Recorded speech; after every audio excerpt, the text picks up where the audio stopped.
Número 3. Malcolm Shaleta. En 1986, William Wish tenía 66 años y era un abogado exitoso en San Rafael, un suburbio exclusivo de San Francisco, California. Fue fiscal principal del condado de Marin de 1953 a 1960. A principios de la década de 1970 fue vicepresidente de las Universidades Estatales de California. También fue presidente de la Asociación de Abogados del Condado de Marin.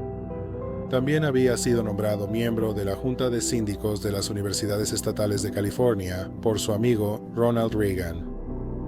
El 18 de noviembre de 1985 comenzó como un día típico para el abogado de 66 años. Luego, un hombre armado con una pistola irrumpió en la recepción de su despacho de abogados. El hombre obligó a la recepcionista a llevarlo a la oficina de Wisk. El hombre estaba armado con una pistola calibre .45, con silenciador y mira láser. Disparó varias balas contra William Wisk, de 66 años. Luego salió corriendo del edificio y se subió a su camioneta. Sin embargo, no llegó muy lejos porque era hora pico. La policía detuvo la camioneta y le ordenó al hombre armado que saliera. Se negó a salir y se produjo un enfrentamiento.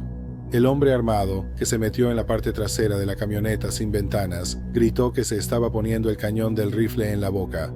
Luego se escuchó un disparo. Momentos después, salió tambaleándose de la parte trasera de la camioneta y luego cayó al suelo. Los oficiales de policía lo rodearon, pero vieron lo que parecía ser una granada colgando de su cuello. También parecía haber 3 cartuchos de dinamita atados a su abdomen. Se alejaron del hombre, que ya no se movía. Resultó ser una granada de práctica del ejército y la dinamita también era falsa. El hombre estaba muerto, pero no tenía heridas de bala. Resultó que antes de bajarse de la camioneta, se tragó unas pastillas y eso lo mató. La policía determinó que el asesino era Malcolm Rowland, de 72 años. Shaleta tenía una historia con Wish que se remontaba a más de 30 años atrás. En otoño de 1954, Shaleta y su esposa enfrentaban un divorcio amargo. Ellos eran dueños de la taberna Bahía Azul en la bahía de Tamale, cerca de Marshall, California. En septiembre de 1954, un pequeño incendio se desató en el bar, pero fue apagado rápidamente, causando daños mínimos. La esposa de Malcolm Shaleta denunció ante la policía que él inició el incendio. La policía halló pruebas que respaldaron la denuncia y arrestó a Shaleta por incendio premeditado. Meses después, antes del juicio de Malcolm Shaleta, su esposa pidió retirar los cargos. Luego, meses después, en febrero de 1995, hubo otro incendio en el bar. Esta vez, la taberna Bahía Azul fue destruida. Malcolm Shaleta fue acusado de incendio premeditado, pero salió bajo fianza. Una semana después, el 9 de marzo de 1955, Malcolm Shaleta residía en el Hotel Lodge en San Rafael. Esa noche se incendió. El incendio se extendió rápido. 8 personas murieron y 20 resultaron heridas. Shaleta salió ileso. Todos menos Malcolm Shaleta llevaban ropa de dormir. Él tenía ropa de día puesta, también tenía su maleta. Se determinó que fue un acto de incendio provocado. Malcolm Shaleta fue interrogado y admitió haber iniciado los 2 incendios en el Blue Bay, pero negó haber iniciado el incendio del hotel. La policía encontró algunas discrepancias en sus historias. Sin embargo, no fue acusado en relación con el incendio porque el fiscal principal del condado, William Wish, no creía que pudieran obtener un veredicto de culpabilidad. En mayo de 1955, Malcolm Shaleta fue juzgado por los otros 2 incendios en el bar que tenía con su esposa separada, William Wish. Procesó el caso. Malcolm Shaleta fue hallado culpable de causar el primer incendio, que ocasionó daños menores. Fue absuelto de provocar el segundo incendio que destruyó el bar. La sentencia usual era de 1 a 10 años. El juez decidió duplicar eso y sentenció a Malcolm Shaleta a 2 a 20 años de prisión. Malcolm Shaleta estaba furioso y en la audiencia amenazó con matar a Wish y a otras personas involucradas en el caso. Malcolm Shaleta cumplió 11 años y obtuvo libertad condicional el 10 de octubre de 1966. Tras su liberación, su amigo llamó a la policía para denunciarlo. Malcolm Shaleta había intentado comprar un chaleco de acero y una bazooka. Por violar la libertad condicional, lo enviaron de vuelta a prisión 9 años. Un día, los oficiales encontraron en su celda una lista de personas a eliminar en su diario. William Wish estaba en la lista después de que Shaleta fue liberado. La policía lo mantuvo vigilado, pero él se mantuvo fuera de problemas y no parecía que fuera a lastimar a nadie contra quien tuviera rencor. Pero parecía que solo estaba esperando su momento y luego atacó. En la camioneta de Malcolm Shaleta, la policía halló más armas y una lista con 4 nombres. Todos estaban involucrados en su condena. La policía no está segura de por qué. Malcolm Shaleta eligió ese día, más de 31 años después de ser condenado por iniciar un incendio que admitió haber causado. Número 2. Linda Thomas. En el otoño de 2019, Sona Thomas, de 69 años, vivía en Rodeo, California, con su esposo Donald. Tenían 2 hijos y 3 nietos. El 16 de octubre de 2016 sonó el timbre de su casa. La pareja se sorprendió al encontrar en la puerta a la hermana mayor de Sona, Linda Thomas, de 71 años. Linda había estado casada con el hermano de Donald, Richard. Vivían a más de 800 millas de distancia, en la isla Whidbey, en Washington. Richard había muerto un año antes, en 2014. Sona y Donald se sorprendieron por la visita de Linda. Uno pensaría que 2 hermanas casadas con 2 hermanos serían cercanas, pero no lo eran. Linda siempre había estado celosa de su hermana y le había guardado rencor durante años. Ella creía que Sona era considerada la hija perfecta y que ella era la oveja negra. Las cosas empeoraron cuando los padres de Donald y Richard murieron. Su patrimonio valía alrededor de $1 millón. Linda no creía que recibieran su parte justa del dinero. Cuando Linda llegó a casa parecía agradable. Sona y Donald se sintieron aliviados y pensaron que finalmente iban a arreglar su relación. Linda, Sona y Donald pasaron el día juntos y se divirtieron. Esa noche, Donald se fue a la cama y Linda y Sona se quedaron despiertas platicando. Alrededor de la medianoche, Donald fue despertado por un disparo. Donald fue a la cocina y encontró a su esposa sangrando por una herida de bala en la cabeza. Su cuñada tenía en la mano un revólver calibre .38. Donald forcejeó con Linda y logró llamar al 911. La policía y los paramédicos llegaron. Sona Thomas, de 69 años, murió a causa de su herida. Linda Thomas, de 71 años, fue arrestada y acusada de asesinato en primer grado. La policía halló muchas pruebas de que ella planeaba el asesinato desde hacía tiempo. Semanas antes, el 26 de septiembre de 2016, Linda fue a la oficina del periódico local en Freeland, Washington. Pagó por adelantado su propio obituario, el cual escribió semanas después. Vendió la casa que había compartido con su esposo. El día que firmó los papeles de la venta de la casa, se fue a California con unos amigos. La policía halló entre las pertenencias de Linda lo que llamaron un kit de asesinato. Tenía municiones, una jeringa, cinta adhesiva y bridas de plástico. Linda también tenía 2 notas plastificadas que colgaban de un cordón alrededor de su cuello. Una era una copia de su licencia de conducir y la segunda eran instrucciones para cremar su cuerpo si la encontraban muerta en la casa de su hermana. Creían que Linda planeaba dispararse a sí misma después de matar a su hermana y posiblemente a su cuñado. Linda Thomas fue a juicio en mayo de 2018. El abogado de Linda sostuvo que Linda nunca planeó matar a su hermana. Ella planeaba dispararse a sí misma, pero sus manos temblaban demasiado y accidentalmente le disparó a su hermana. Los familiares de las 2 hermanas dijeron que Linda era manipuladora y deshonesta. También hablaron sobre la rivalidad de toda la vida entre las hermanas y el resentimiento por la herencia. Linda Thomas fue declarada culpable de asesinato 2 semanas después, el 4 de junio de 2018. Antes de que Linda pudiera ser sentenciada, se ahorcó en su celda de la cárcel. Tenía 74 años. 1. Douglas Garland. En verano de 2014, Kathy Leighness, de 53 años, y Alvin Leighness, de 66, residían en Calgary, Alberta, Canadá. Eran padres y abuelos. La pareja había decidido recientemente mudarse a más de 180 millas al norte, a Edmonton, Alberta.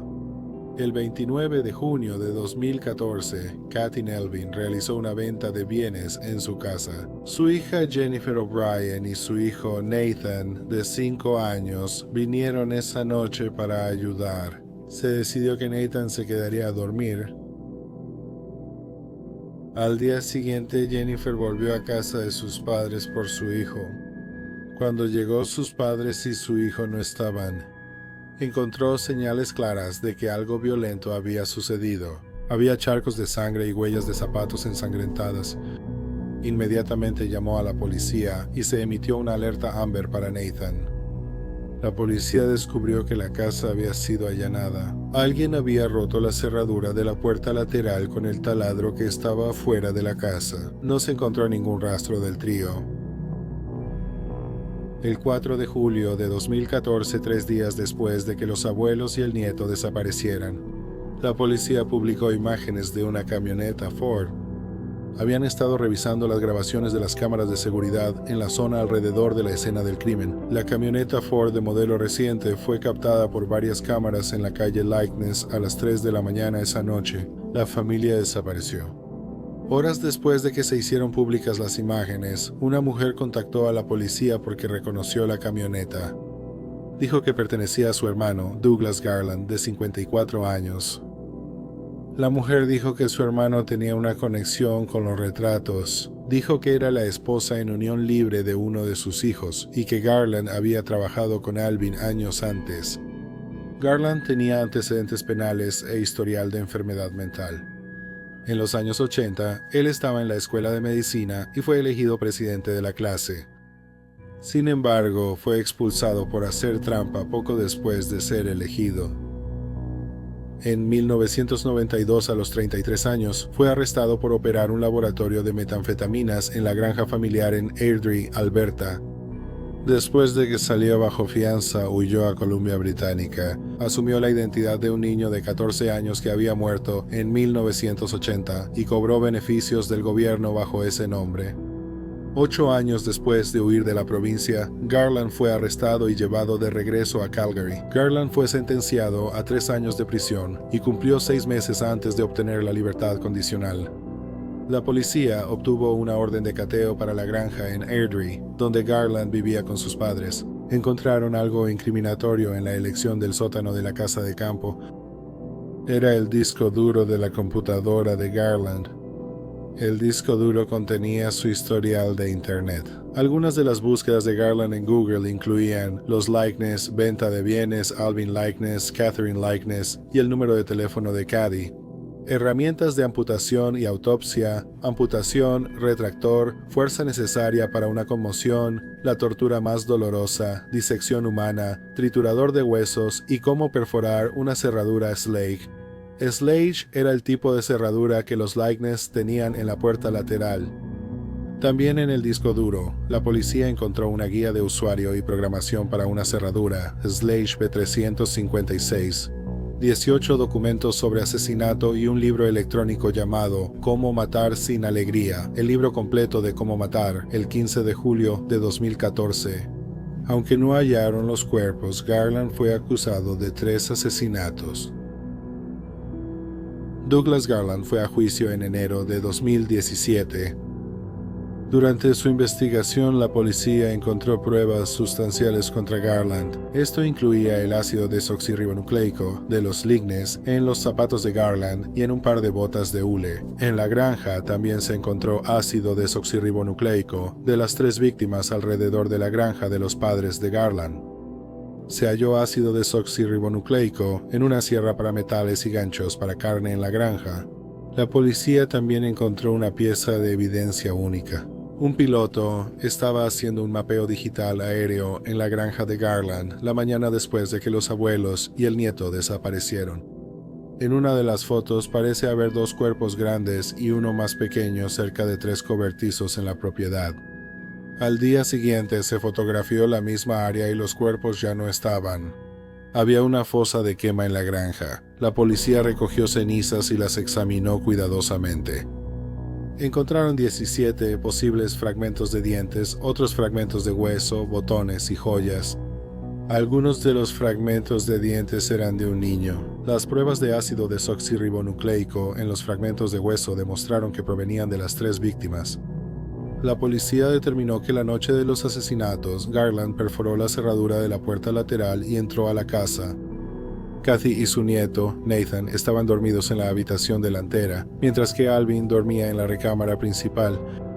Los 3 fueron brutalmente golpeados, posiblemente con un par de mancuernas encontradas en el garaje de los Lightness. Se encontró ácido desoxirribonucleico de las 3 víctimas en las mancuernas, basado en la cantidad de sangre hallada en la casa. Se cree que cuando Garland arrastró a las 3 víctimas fuera de la casa, todavía estaban vivas. Los llevó a la granja de sus padres, donde probablemente los torturó y asesinó. Lo más probable es que los desmembró y luego quemó los restos en un barril. ¿Por qué Douglas Garland golpearía, secuestraría, torturaría, desmembraría y quemaría a unos abuelos y su nieto? Pensaban que Garland había guardado rencor unos 7 años. En 2007 Alvin estaba incursionando en la industria junior de exploración de petróleo y gas. Estaba desarrollando una bomba que podía separar el petróleo del agua y contrató a Garland para trabajar en la bomba. Cuando estuvo terminada, Alvin registró una patente sobre ella y no le dio crédito a Garland. Alvin nunca ganó dinero con la patente. Garland se sintió menospreciado por no haber sido incluido y eso lo carcomió durante años. Cuando descubrió que la pareja se mudaría de la zona, decidió tomar cartas en el asunto y matar a Alvin y Kathy. Nathan probablemente no era una víctima prevista. El niño de 5 años solo pasaba la noche en casa de sus abuelos en el momento equivocado. El juicio duró 5 semanas y el jurado deliberó durante aproximadamente 8 horas y media. Garland fue declarado culpable. Fue sentenciado a 3 cadenas perpetuas que debía cumplir de manera consecutiva. Esto lo hizo elegible para libertad condicional después de 75 años, así que podrá solicitarla por primera vez en 2092. Como Douglas Garland tiene 67 años en el momento de esta grabación, lo más probable es que muera en prisión. Muchas gracias por ver el video de hoy. Si te gustó, realmente agradeceríamos que te suscribieras. No olvides ver nuestros videos cortos en YouTube, Instagram y TikTok. Gracias por vernos.